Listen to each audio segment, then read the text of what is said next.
There is only a couple of industries where the sense of urgency matters as much as it does in events. I mean, you've got, the military and ER doctors, obviously, but most other industries, when it comes to SaaS, they don't have a concrete deadline. You're not spending 3 months building an experience that culminates in 3 hours, or sometimes 3 years building that experience. And you want to put the power in your hands. These are the same people that go from, decorating a bouquet to getting 20 feet in the air on a ladder to building out a registration system all in the course of a couple of hours. Yep. People want to be empowered. Hello and welcome to today's episode of the Keynote Curators Podcast. I'm Seth Dechtman, your Keynote Curator.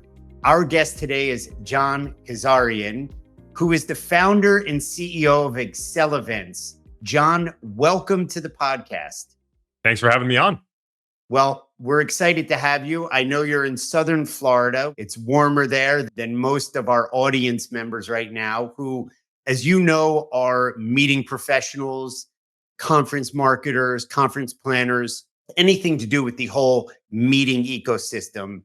And we're excited to have you for your expertise and your insights on what's happening and what will be happening. I just want to share a little bit about Accelevents and what I've learned, and you can correct me along the way or at the end if you want to. But I know not only are you the founder and the CEO of Accelevents, but this is the everything platform for in-person, virtual, and hybrid events that drive growth. Your event technology platform, Accelevents, redefines how brands connect their audiences, allowing attendees to watch keynotes, attend multiple breakouts, engage within workshops, interact with virtual exhibitors, network with others, answer polls, download materials, participate in live chats, get their dry cleaning done and their car washed while they're at the event. Did I miss anything? No, the dry cleaning is critical. Okay, well, that I left for the end because we wouldn't want to forget that, and people usually remember the last piece. So I wanted to make sure that was at the end. So, the technology like yours is really redefining the event industry and how people work. So on that note, Jon, share with us, just take us on the journey about how you came about developing your platform. I know you're in the trenches when it comes to understanding what event professionals need and want and love. The term optionality comes to mind in my research around you, and a partnership with a platform company that can do it all on their agenda, on those meeting professionals' agenda. So take us on that journey. Yeah, so it started about 9 years ago now. And the reason I found myself in this space, I was actually working at a hedge fund at the time, and I was helping out with some of the events there. But then back in 2014, my cousin at the age of 17 got diagnosed with cancer, and I wanted to do something for her. I was living in Boston at the time where I grew up, and I decided to rent out the aquarium in Boston and host a fundraiser for her. And going into that event, I was trying to find technology to help run it. Everything I came across is either really expensive, really bad, or had zero support. And everybody who's listening to this podcast knows how hard it is to host an event. Technology needs to be there to make life easier, not the opposite. Right. And I just realized that this is a problem that needs to be solved. So going into that first event, ended up building my own solution to get through it. And, it worked. We got great feedback from Dana-Farber Cancer Institute, who we put the event on for, from the attendees. There was about 900 of them. And then I went for it. So in the beginning, we were really focused on the fundraising side of events, but pretty quickly, within a year, we started to focus much more on corporate and association events, focusing on the registration and agenda management. And things continued to pick up steam. And then obviously 2020 came. We all know that story, but we had already sort of progressed into this world of hybrid events because that's what we were hearing about. There was more focus on that, more focus on inclusivity of allowing people to participate from anywhere. And at this point, we just went all in on virtual. We had to. And that, I'd say really was a catalyst to take us to the next level. But from there, what we've been continuously focused on is a platform has to be there 24/7, 365. There is only a couple of industries where the sense of urgency matters as much as it does in events. I mean, you've got, the military and ER doctors, obviously, but most other industries, when it comes to SaaS, they don't have a concrete deadline. You're not spending 3 months building an experience that culminates in 3 hours, or sometimes 3 years building that experience. And You need a partner who's there every step along the way, and you need a technology platform that empowers you, not one where it's like, hey, yeah, we can build that. It's going to take a while. You have to go through our team. You want to put the power in your hands. These are the same people that go from, decorating a bouquet to getting 20 feet in the air on a ladder to building out a registration system all in the course of a couple of hours. Yep. People want to be empowered. Yeah. I call them the chief cook and the bottle washer and everything in between, right? I mean, Yep. you're dealing with security, whether you're bringing in a high profile keynoter, signage, transportation, food and beverage, special needs in room assignments. So yeah, it's a broad range. There's very few origin stories that include an aquarium. So I think that's a great start. I've been to that aquarium. It's a great aquarium. You talk about 24/7, 365. Did you find also that it was a little bit like, and these are my words, I don't want to put them in your mouth, but a little bit kind of like Groundhog Day, where, oh God, it's time to do the event again. Let's get everything going and da da da. And I say that it's a little bit loaded, admittedly, because I feel that way with keynote speaker searches.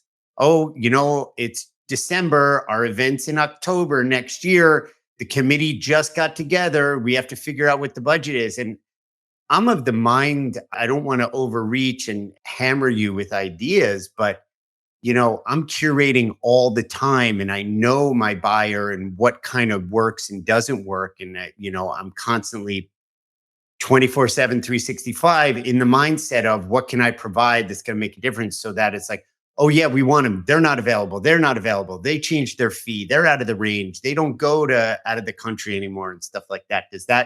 Can you relate to that? I mean, anybody in events can. And no matter, the best event planner, manager, event marketer in the world could start years in advance of their event. And you're still going to end up with that same last minute hurdle. Right. And that's why you need partners who have that same sense of urgency at every point along the way. Things are going to change. Like, people have personal things come up in their lives.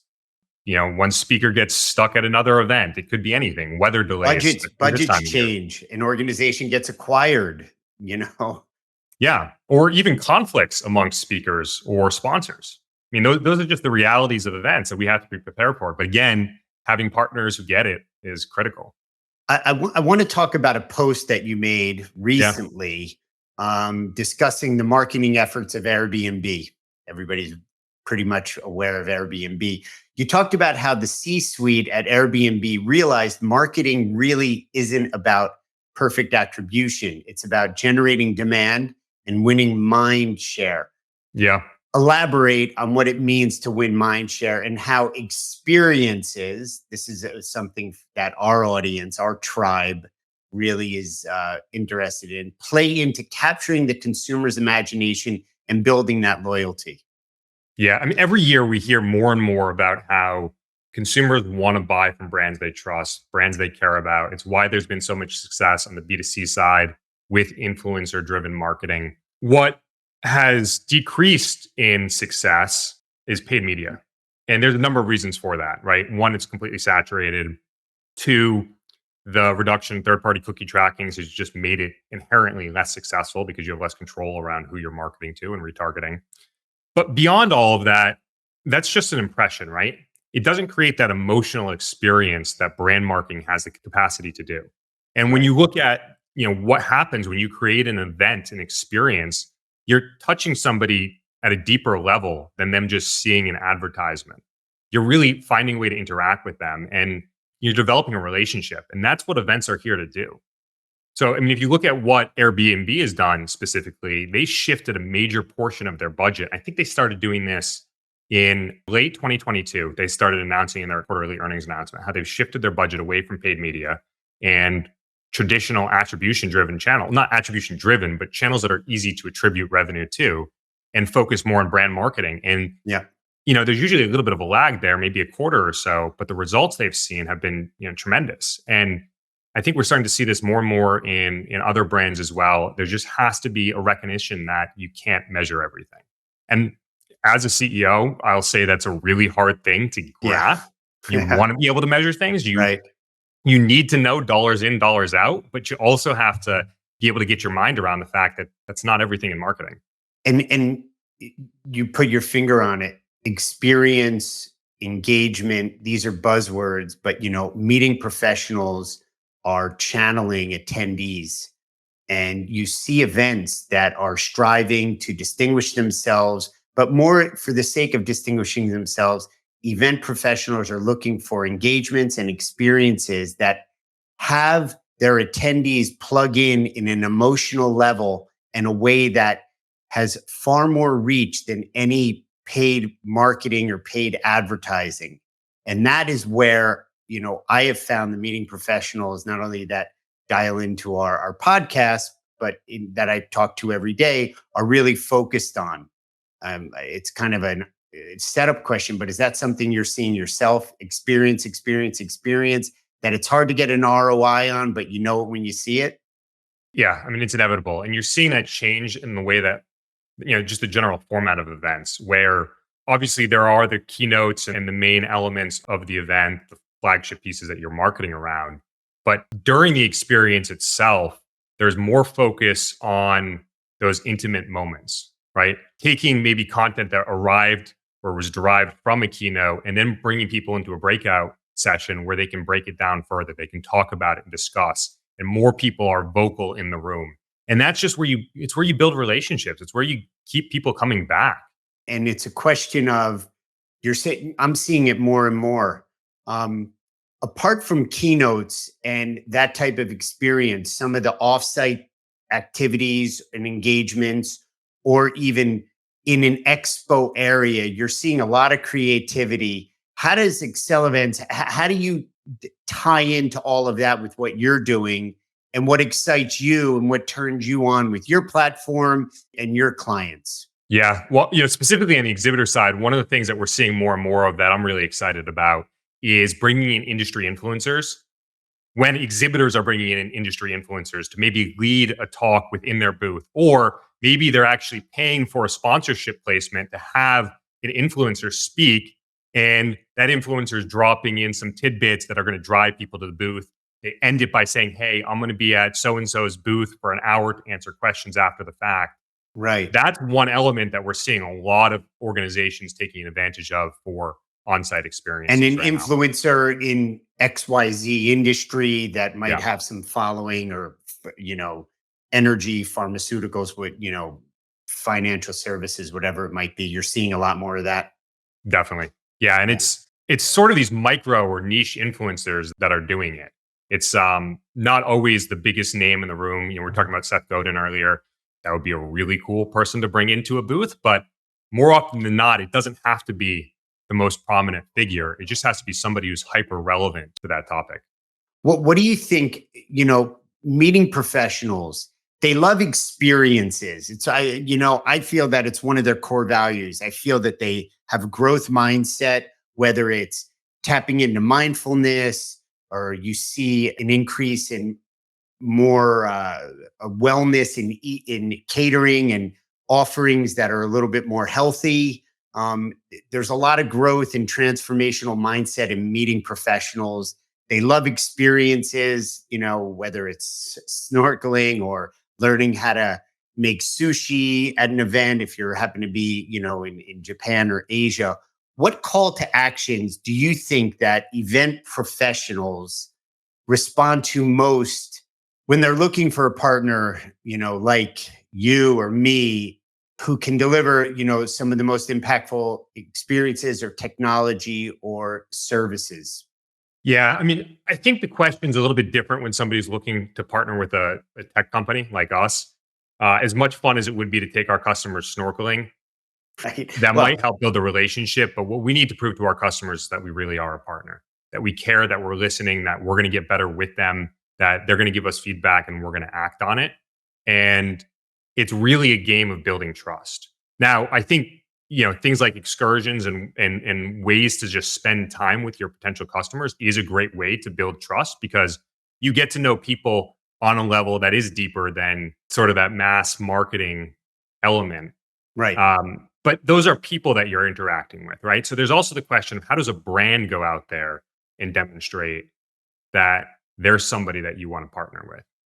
And I think that often happens even before you get the opportunity to interact with an individual at that company. I guess to expand on that further, like as we think about marketing going into 2024, there's really two buckets for us. There's brand marketing and then there's product marketing. We want everybody in the industry to know who we are. And then the other side of it is that we need to make sure that they know that we can solve their problems. And everything kind of falls into one of those different sides. When it comes to knowing who we are, we want them to think of us as the trusted provider, trusted innovative provider in event technology that they can bet their career on. Like you're going into an event, if you can get an extra 15 minutes of sleep the night before your event, that's a win. Yeah, it is. And like you said at the very top, the technology is a tool. It needs to make it easier. It needs to remove the noise and the swirl. It is nothing more than a tool to forward whatever initiatives that you have, whether it's attending, providing great content, enabling all the attendees and the whole ecosystem to move through the conference before, during, and after in a way. I can't tell you how many conferences I've been to where, the app is just, let's say, challenging to navigate, or I don't know why I have to input X, Y. You're laughing. I'm laughing because it's event technology doesn't make an event; it breaks an event, right? Yeah. When it doesn't work. Wait Event a minute. Are you well. plagiarizing? Because I say a good speaker won't make an event, but a bad speaker will kill an event. Right. But what both bad technology and a bad speaker do is they give the entire audience something to talk about. Right. So then people start to commiserate on whatever that is. And I've been at no shortage of events where somebody's complaining about the app or the Wi-Fi or something else, the check-in experience. Yeah. When somebody's using our technology, we don't want them to ever talk about it. Yeah. That means we've done a good job. We're behind the scenes. Everything works. Everything's intuitive, and you're not even having to think. That's right.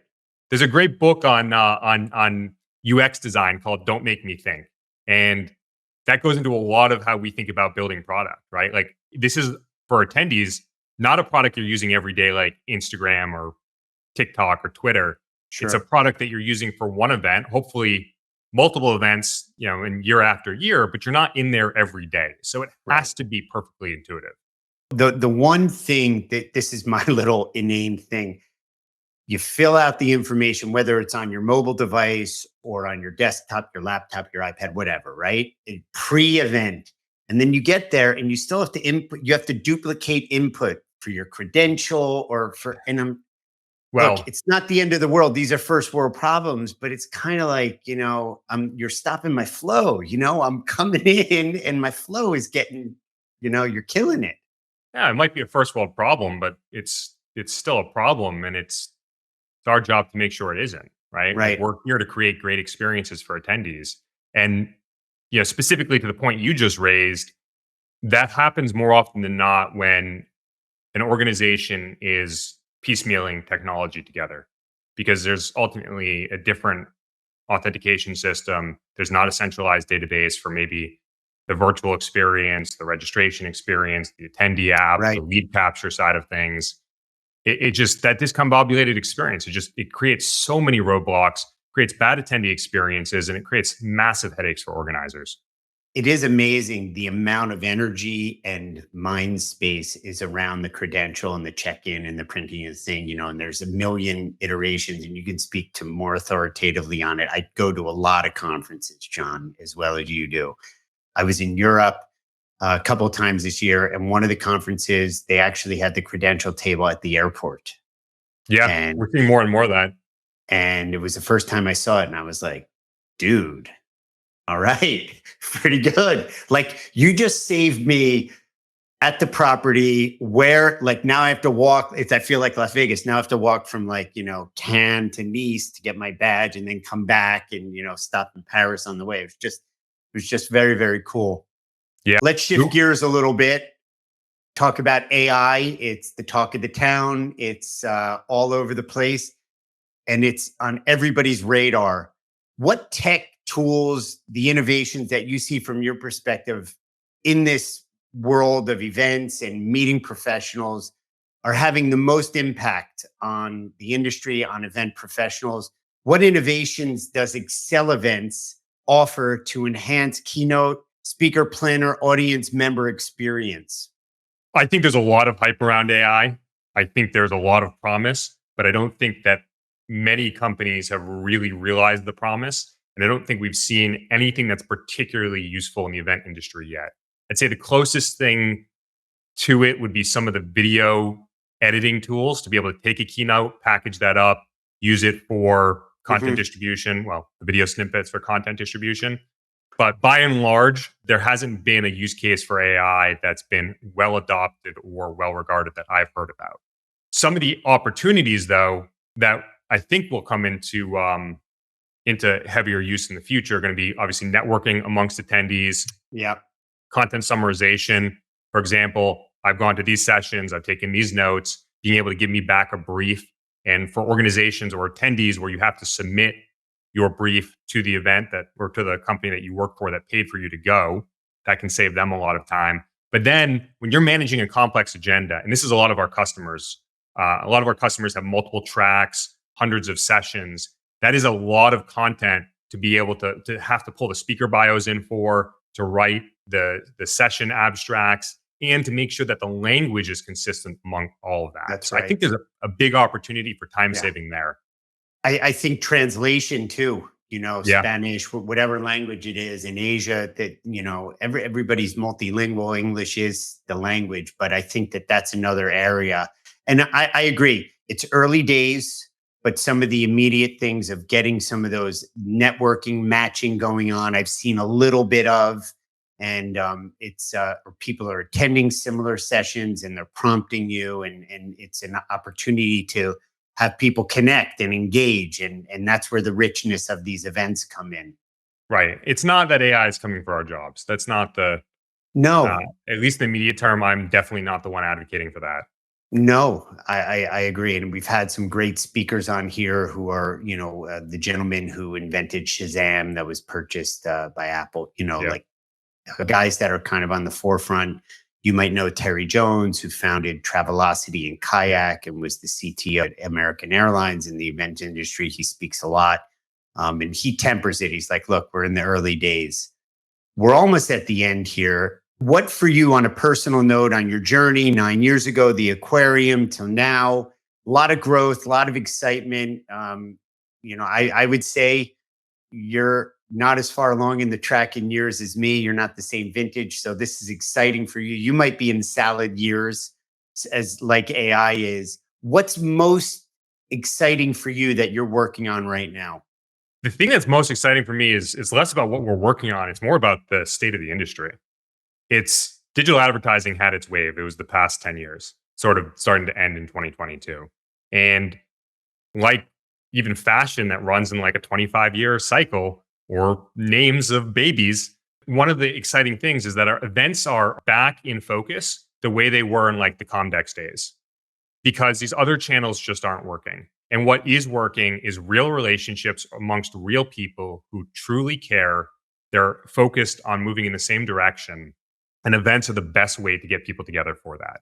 Digital marketing, or the changes taking place in digital marketing, have been one driving force for it. Another has been work from home, right? People are looking to get out of their houses and to meet face to face again, not just with their colleagues, which is happening at events. And people are sending teams to events as a way to get them together, adding on a couple of days on the front or the back there, but also to meet with others in their industry because they might not be in the same city. People aren't traveling to meet because you're That's not in right. an office to meet with Yeah. those folks. So there's just so much momentum behind events right now. Um, there's no industry I'd rather be in. I speak to event industry leaders like you all day, every day. And that is a through line that I'm hearing. People are excited, there's enthusiasm. And it's not just because there's this voluminous boom and surge of a huge bulk of activity. The texture's different. People are smarter about it. People are more creative about it. And I just think that there is a real state change, a paradigm shift, if you will, in the approach to events, how executives are looking at it and the value behind it. I think the pendulum has swung. I don't know where from pandemic forward it is, but it's definitely moved, but it's moved and it has a different feel to it. I during the pandemic, I heard, the comment something like Netflix replaced the cinema. Work from home, Zoom replaced the water cooler, Amazon replaced the shopping mall. And I think that that's kind of dissipating because that human connection that you talk about, that you addressed, it just that intangible, that Yeah. in-person vibe to it. Well, I think those examples you brought up are great because in the case of the cinema, you don't talk to anybody else, right? In the case of the water cooler, maybe a little bit different, but events do require human interaction. And Yeah. look, I mean, we do a lot on the virtual side, and I think they're incredibly successful for certain types of content. And well, really, it's events that are focused exclusively on the content. The Yeah. networking components do work, but not the same way that in person does. It's invaluable. Quick anecdote. I was at Yeah. a very large convention center, and I'd been there before, and I think that they did a little bit of redesign, and I got lost, and I was with this speaker, a well-known gymnast, Dominique Dawes, and we got lost, and it was 6 a.m. and we came into side door into the expo, and sure enough, there's some financial services company, and it says, Dominique, oh my God, I haven't seen you in so long. She had done something for them 15 years ago. She's like, oh, I'm here with Seth. Yeah, we're doing the keynote, da da da da. He's like, oh, give me your card. We're on our way to the sound check and to do an early morning meet and greet breakfast. So I'm like, great, sure, here it is. Sure enough, 6 months later, the guy emails me, and now we're talking about booking a speaker. That doesn't happen on Zoom, you know? And whether we do the business or not, which it looks like we will, the point is that's the magic, those magical, unexpected moments that happen in person. I mean, the serendipity of it. We just closed a deal yesterday that was a 200% ROI in the last event we. Wow. Wow. I mean, so there you go. Congratulations, man. That's awesome. Yeah. Well, we're kind of at the end here, but we finish off with 20 questions. I explained to you it's not technically 20 questions. It's a little bit more lighthearted and fun. It's rapid fire word association. Stay with me. Are you ready? Yeah. Okay. Let's do it. What is the next place to go on your travel bucket list? India. What is something that we wouldn't know about you by reading your LinkedIn profile, your resume, your CV? I wrote my college essay on teaching sailing, but not knowing how to swim. Wow. I think the aquarium, no swimming, sailing. I'm feeling like a theme here that's for another session. I stay out of the tanks at the aquarium. What's the last book you read? Last book I read, Outlive. Okay. Who's it by? It's Peter Attia. I know him well, Dr. Yeah. Attia. Yep, we brought him to a really cool event. How about longevity? That's also something meeting planners are interested in, right? Having to do Yeah, and with, you're seeing the wellness trend at events too, which is awesome. And yeah, it's so much more focused on the 5K as a networking opportunity than just going to the bar. yeah, 100%, 100%. I'm seeing it, I'm offering it and it's being requested. Yeah. All right. Here we go. Let's try a food group that might hit here. Sushi or Thai food? Sushi. Sushi, 100%. All righty. Yankees, Red Sox, Sox. Patriots, Giants. These are Patriots. setups. All right. Now, here's one where, you're a fan of the ocean. Do you own a boat? Not at the moment. Not at the moment. And if time and money were no object, where would you sail first? Let's sail around the world. Around the world. Wow. Planning on it. I've got 3 books over there on it. All right. Did you see there was a movie about the young woman from Australia? She's a speaker who did you see it? It was on Netflix. I watch it with my daughters. I have 3 daughters. I have it saved. I haven't watched it yet. Yeah, it's called like Ocean Spirit or something Spirit. We watch it like 3 or 4 times. I think that's it. Yeah. And it's great. It's She's true the youngest story. person to solo sail around the world. Yeah, it's a true story, and it's a little bit movie-fied, but she did it, and it's extraordinary. It's very, very inspiring. I think sailing around the world is a great place to leave it off. Jon, I thank you so much. I know our tribe of meeting professionals, conference planners, anybody in the industry got some great insights from you and got a deeper sense of how your platform can provide an impactful, immediate difference-making service for their events. I appreciate your time, your generosity of spirit. And, for all of our first-time listeners, thanks for coming. All the rest of you, thanks for returning. And we appreciate you being with us. We know you're smarter for it.